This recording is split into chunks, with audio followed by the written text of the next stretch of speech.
Chapter 6, Part 2. His Majesty King Louis the 13th. Okay, so he might let them pass together. He went to the Louvre with the 4 young men, but to his great surprise, he was told that the king had gone to hunt deer in the Saint-Germain forest. Travell had this news repeated to him twice, and each time his companion saw his face darken. "Had His Majesty already planned that hunt yesterday?" he asked. "No, Your Excellency," replied the servant. "The master of the hunt came this morning to announce that a stag had been isolated for him last night. At first His Majesty said he wouldn't go, but then he couldn't resist the thought of an enjoyable hunt, and he left after breakfast." "Has he seen the cardinal?" "Probably. This morning I saw His Eminence's carriage with horses hitched to it, and then when I asked where he was going, I was told to Saint-Germain." "Gentlemen," Travell said to the 4 friends, "our meeting with His Majesty has been forestalled. I'll see him this evening, but I advise you to stay away from him." This was such reasonable advice, especially coming from someone who knew the king so well, that the young men accepted it without question. Travell told them to go home and wait to hear from him.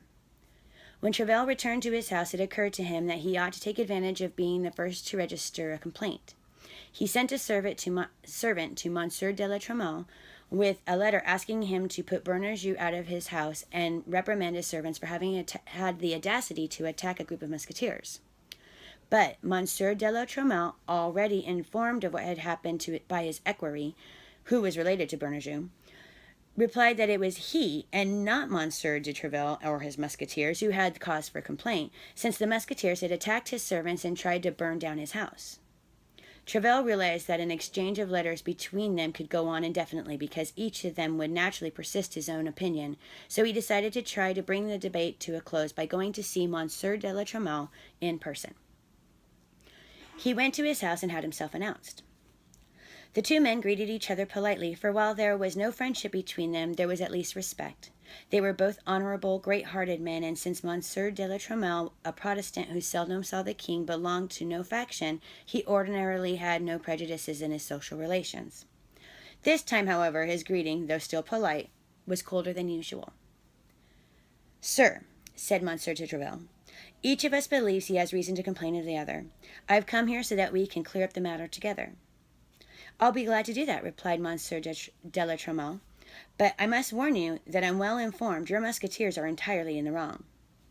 "You're so fair and reasonable, sir, that I know you'll agree to what I'm about to propose." "I'm listening, sir." "First, how is Monsieur Bernajoux, your equerry's relative?" "He's in serious condition. He has a shoulder wound that's not dangerous, but he also has a pierced lung, and that's a very different matter. The doctor is pessimistic." "Is he conscious?" "Yes." "Can he speak?" "Yes, with difficulty." "Then, sir, let's go to him and ask him to swear in the name of God, before whom he may soon appear, to tell the truth. I'll accept him as the judge of his own case, and I'll believe what he says." La Tremouille reflected for a moment, decided that the suggestion was quite reasonable, and agreed to it. They went down to the room where the wounded man was lying. When he saw the 2 noble lords coming to visit him, Bernajoux tried to sit up in bed, but he was too weak. Exhausted by the effort, he fell back almost unconscious. He revived when La Tremouille held smelling salts under his nose. Not wanting to be accused of having influence, Travell asked La Tremouille to question him. Things happened as Travell expected. Hovering between life and death, Bernajoux had no thought of concealing the truth. He described exactly what had happened.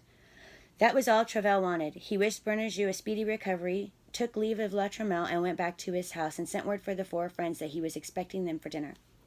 He also invited a group of distinguished people who were all anti-cardinalists, so the conversation during the meal was naturally on the subject of the 2 setbacks that His Eminence's guards had just suffered. And since D'Artagnan had been the hero of both victories, he was profusely congratulated. Athos, Porthos, and Aramis were content to let him be the center of attention, not only because they regarded him as their friend, but also because they had received congratulations so often in the past that they were now quite willing to let him have his share. At 6 o'clock, Monsieur de Travell announced that he had to go to the Louvre. But since the time for the audience granted by His Majesty had passed, he did not ask to enter by way of the private staircase. Instead, he and the 4 young men sat down in the anteroom. The king had not yet returned from the hunt. They had been waiting no more than half an hour in a crowd of courtiers when all the doors opened up and His Majesty was announced. D'Artagnan quivered with anticipation, feeling that the whole course of his life was about to be decided. He stared anxiously at the doorway through which the king was to enter. Louis XIII appeared at the head of a small procession. He was still in his dusty hunting clothes and high boots, and held a whip in his hand. At first glance, D'Artagnan judged that the king was in bad temper. His obviously stormy mood did not prevent the courtiers from eagerly stepping forward as he passed. In the royal antechambers, it was better to be seen with irritation than not to be seen at all. The Three Musketeers stepped forward with the others, while D'Artagnan remained hidden behind them. But although the king knew Athos, Porthos, and Aramis personally, he walked past them without speaking to them or even looking at them, as if he had never seen them before. However, he did look at Monsieur de Treville, who returned his gaze so firmly that it was the king who turned his gaze away first. His Majesty then went into his apartments, muttering to himself. "Things are going badly," said Athos, smiling. "We're not going to be knighted this time."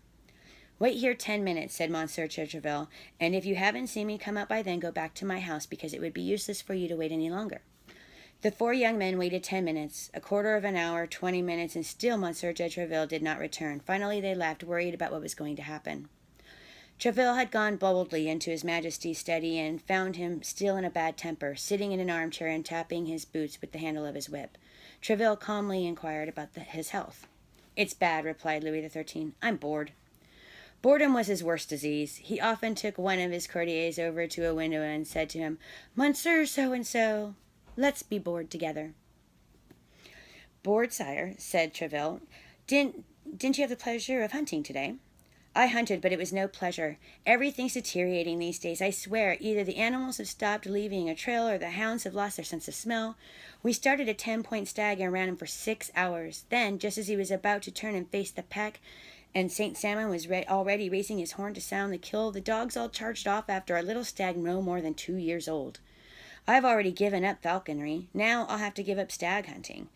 I'm a very unhappy king, Monsieur de Treville. I had only one gerfalcon left, and he died the day before yesterday. It was a great misfortune, sire, and I understood your despair, but I believe you still have quite a few falcons and sparrowhawks." "Yes, but I have no one to train them. Falconers are becoming scarce. I'm the only man left who knows the art of hunting. After me it will all be over. Hunting will be done only with traps, pitfalls, and snares. If only I had the time to train pupils. But the cardinal never gives me a free minute. He's always talking to me about Spain or Austria or England." "Speaking of the cardinal, Monsieur de Treville, reminds me that I'm greatly displeased with you." Treville had been expecting this, knowing the king as he did. He realized that all of his complaints had been only preliminaries intended to stir up his courage, and that he had now come to what had been on his mind from the start. "How have I had the misfortune to displease your Majesty?" asked Treville, pretending great surprise. "Is this how you perform your duties?" the king continued, ignoring Treville's question. "Have I placed you in command of my musketeers to have you idly stand by while they murder a man, instigate a riot, and try to burn down the city? But I mustn't have been too hardy to accuse you. No doubt the guilty men are in prison, and you've come to tell me that justice has been done." "On the contrary, sire," Treville repeated placidly, "I've come to ask for justice." "Against whom?" "Against slanderers." "Against slanderers? Ah, so you claim it's slander. Are you going to tell me that the 3 damned musketeers of yours, Athos, Porthos, and Aramis, and your young Gascon, didn't attack poor Bonacieux and wound him so badly that he's probably dying at this very moment? Are you going to tell me that they didn't lay siege to Monsieur de la Tremoille's house and try to set fire to it? That might not have been entirely blameworthy in the time of war, since the house is a nest of Huguenots, but in time of peace it's a bad example. Tell me, are you going to deny all that?" "Who told you that interesting story, sire?" asked Treville, still unruffled. "It was told me by my wisest counselor, who watches while I sleep, works while I rest, and controls everything with a firm hand in France and all over Europe." "You must be speaking of God, sire, because I know of no one else that far above you." "No, I'm speaking of the man who carries the burden of the state on his shoulders, the only man who serves me, my friend, the cardinal." "His Eminence is not His Holiness, sire." "What do you mean by that?" "I mean that only the Pope is infallible. His infallibility doesn't extend to cardinals." "What you really mean is that His Eminence deceives and betrays me. You're accusing him of treason. Admit it." "No, sire, I'm only saying that he's mistaken and misinformed. He's been unfair to your musketeers by accusing them hastily without taking the time to learn the facts." "The accusation came from Monsieur de la Tremoille.